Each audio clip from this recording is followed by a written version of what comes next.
ओम साई राम। ही everyone, आ गई है 33 number की कहानी, जो कि है केवल और केवल साईं भक्तों की ज़बानी। तो आप सभी ऑडियो एंड लिसनिंग मोड पर आ जाएं।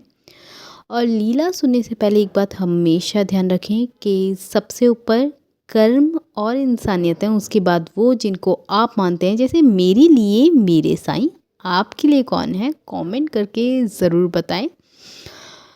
तो जैसे कि मैंने बोला था पिछली 2 सीरीज़ में कि अभी जो कुछ सीरीज़ रहेंगी, मुश्किल से शायद 4-5 या पता नहीं, पर अभी जो बैक टू बैक सीरीज़ रहेंगी वो रहेंगी सारी की सारी मेरे से रिलेटेड। कि हमें मतलब साईं हमारे साथ हैं, या वो इतने टाइम से हमारे साथ कनेक्ट थे, ये हमें कैसे पता चला, और बाबा ही क्यों। तो 33 और 33 लीला है, और पार्ट 3। तो हम 32 को ही कंटिन्यू करेंगे लास्ट। जैसे कि लीला में आपको बताया था कि जो पहली ऐसी लीला भी कुछ होती है, जिसको आज अगर हम उस भाव से देखें तो बहुत खूबसूरत भाव है बाबा का। बाबा का नाम ही अपना आप में एक शक्ति है। तो वो जो पिछली जो स्टोरी या कह लीजिए जो लीला थी, वो मेरी अ, मम्मी के साथ हुई थी, और हुई थी मुझसे रिलेटेड।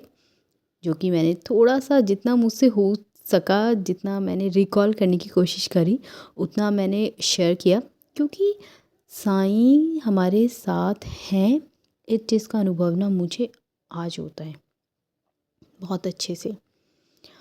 और इसी चीज़ को कंटिन्यू करेंगे कि जब वो लीला हुई 2007-8, उसके बाद बहुत समय से, मतलब फिर से ऐसा दौर आया कि हम सब अपने अपने कामों में बिज़ी हो गए। स्कूलिंग का टाइम था, और पेरेंट्स अपनी अपनी चीज़ों में, बहुत सारी चीज़ों में हम लोग बिज़ी हो गए। तो 2008-7 की ही बात है कि हमारा जो फर्स्ट घर था, वो कॉलोनी का ही नाम साईं था, साईं कुंज।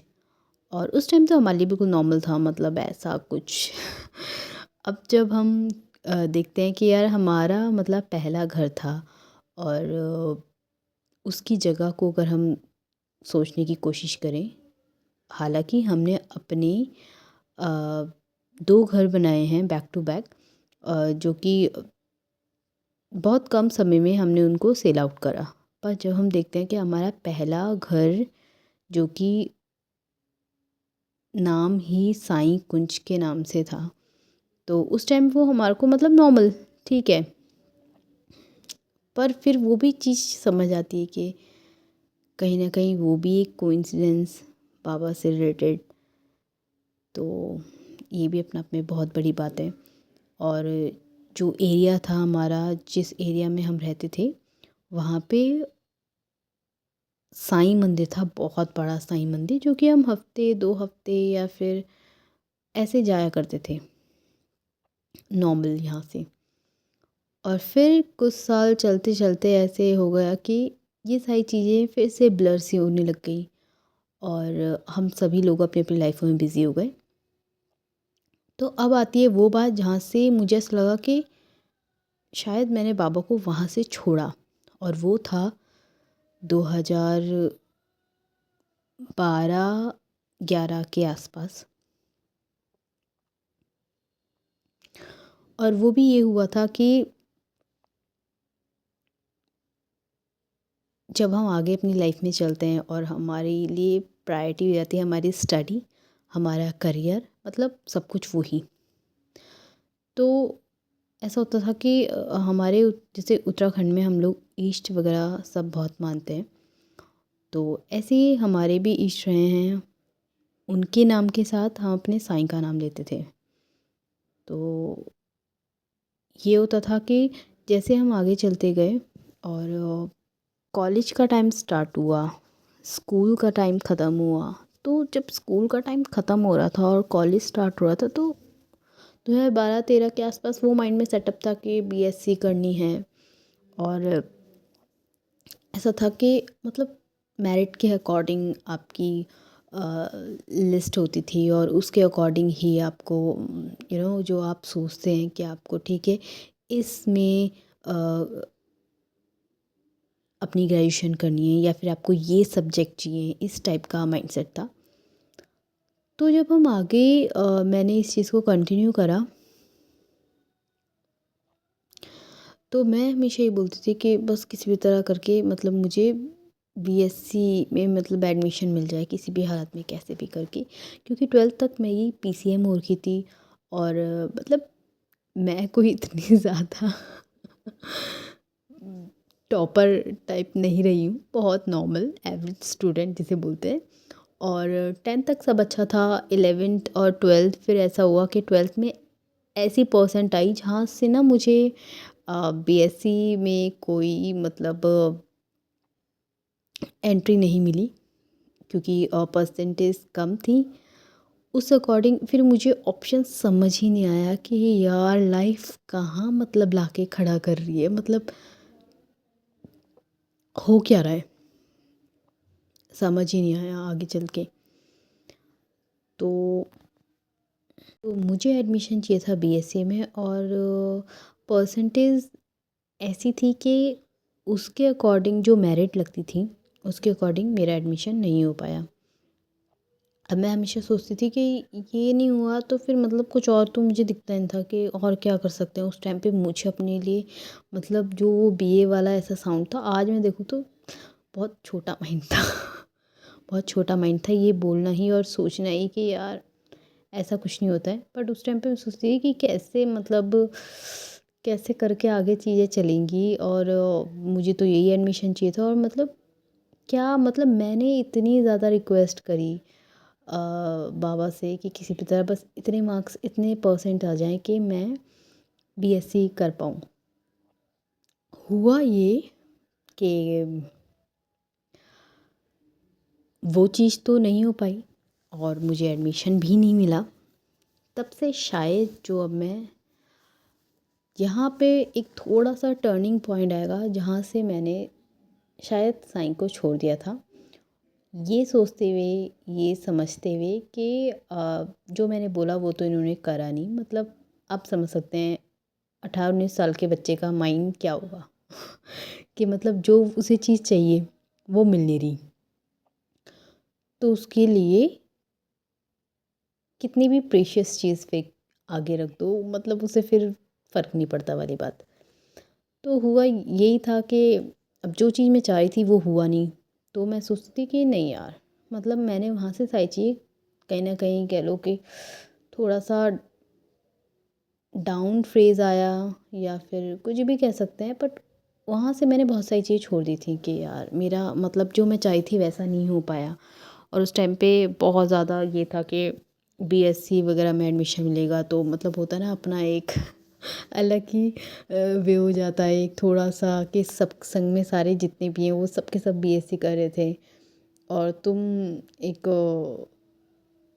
उस चीज़ को जो तुम चाह रहे थे वो ना कर पाओ तो अपने आप में बहुत ज़्यादा इन्फीरियर सा फील होता है। वही सेम कंडीशन मेरे संग थी और मैं सोई थी मतलब मैं इतना ज़्यादा रिक्वेस्ट कर रही हूँ गॉड से, पर इतनी मेरी परसेंटेज मतलब उस टाइम पे मेरा माइंड का लेवल कर्मा ये सब चीज़ें नहीं मानता था। ये सब चीज़ों का रिसर्च वक्त तो मेरा बहुत आगे स्टार्ट हुआ। पर उस टाइम पे मुझे लगा यार मेरे को ये चीज़ नहीं मिली ना तो मतलब कोई चीज़ मेरी किसी काम की नहीं। तब मैंने वहाँ से मतलब कुछ भी ऐसे मानना वगैरह ये सब छोड़ दिया था कि कुछ नहीं होता है ना। अब मैं आपको बताऊँ यहाँ से एक चीज़ कि मैं क्यों बोलती हूँ कि जो होता है अच्छे के लिए होता है, बहुत अच्छे के लिए होता है। मतलब एक तो होता है अच्छे के लिए होता है, एक होता है बहुत अच्छे के लिए होता है। तो मुझे ऐसा लगता है अच्छा हो रहा हो बुरा हो रहा हो, आगे चल के जब आप देखोगे तो आपको लगेगा बहुत अच्छे के लिए वो काम हुआ है।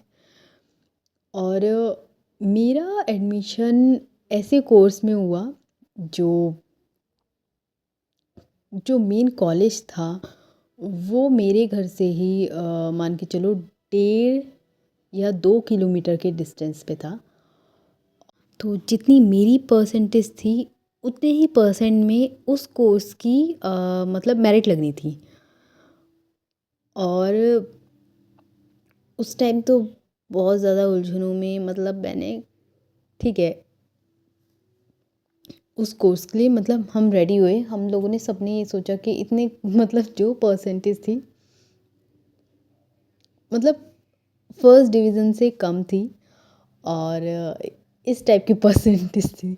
तो उसके अकॉर्डिंग हुआ क्या कि बीएससी में तो मेरी जो मेरिट लगनी थी बहुत हाई लगी थी, तो मेरा वहाँ नहीं हो पाया एडमिशन।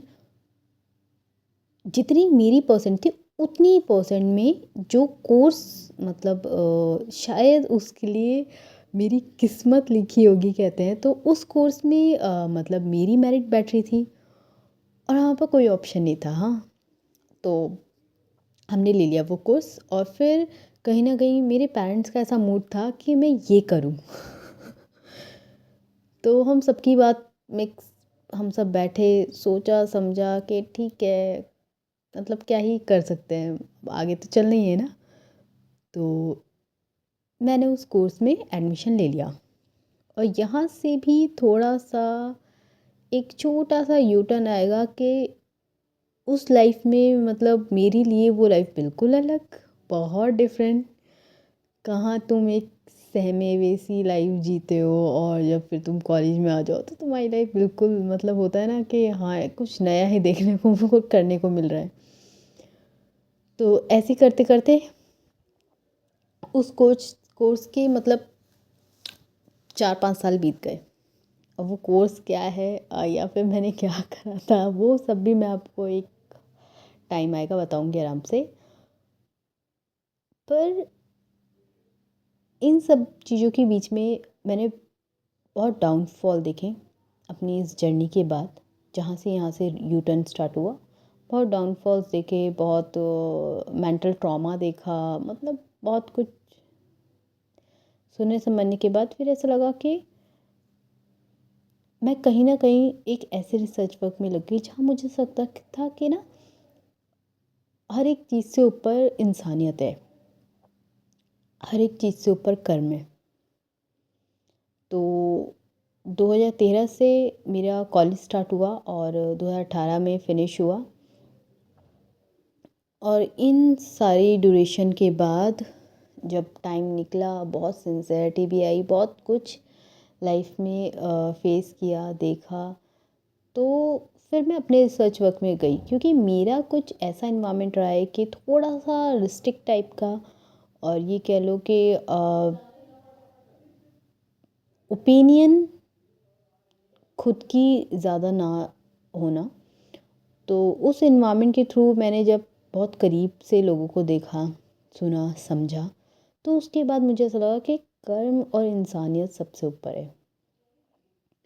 और इसी बीच मुझे मिली पीके शिवानी जी, और जिनका मैं सच में दिल से बहुत बहुत बहुत थैंक्स बोलती हूँ, जिनकी वजह से मुझे थोड़ा सा कार्मिक अकाउंट के बारे में क्रिस्टल क्लैरिटी हुई। और जिस रिसर्च वर्क पे मतलब मैं सोचती थी कि मैं इस ये चीज़ मुझे थोड़ा क्लैरिटी के साथ जानना है कि कर्मा क्या है, ये सब क्या है। तो वहाँ से थोड़ा सा जब मैंने बीके शिवानी जी को सुनना स्टार्ट किया, समझना स्टार्ट किया, तो कहने का मतलब 60 to 70% काम तो उनके वीडियोस से, उनके लेक्चर्स के थ्रू क्लियर हुई। और ये सब चीज़ें करते करते, सुनते सुनते फिर मुझे ऐसा लगा कि मैं एक टाइम पे मतलब नॉन वेजिटेरियन थी, फिर मैंने वो सब छोड़ा। और आज छोड़े हुए मुझे 3-4 साल हो गए हैं। कहने का मतलब अब माइंड में वो सब चीज़ें कुछ आती ही नहीं। तो एट द एंड ये समझ में आया कि जो कुछ करोगे उस सब का हिसाब इधर ही है। और 90 to 98% सब कुछ कर्मों पे ही डिपेंड है। फिर आप किसी भी जाति से आते हो, किसी भी धर्म से आते हो, तो कर्म बस अच्छी कीजिए, बाकी तो सब ऊपर वाला देख रहा है, वो सब सेटअप कर ही देगा। और एंड में जो होता है अच्छे के लिए होता है। शायद बहुत टाइम बाद जाके आपको पता चले कि शायद ये मेरे लिए हुआ था और अच्छे के लिए ही हुआ था। ये आपको एट अ टाइम कभी समझ नहीं आएगा। ये सब चीज़ें समझ में आएंगी जब कुछ टाइम निकल जाएगा। तो मैं तो यही कहूँगी कि आज से, अभी से आप कहीं से भी कैसे भी हों या किसी भी चीज़ से बिलोंग करते हो, आप सब लोग भी कर्म को महत्व दीजिए, क्योंकि कर्म सबके लिए एक है।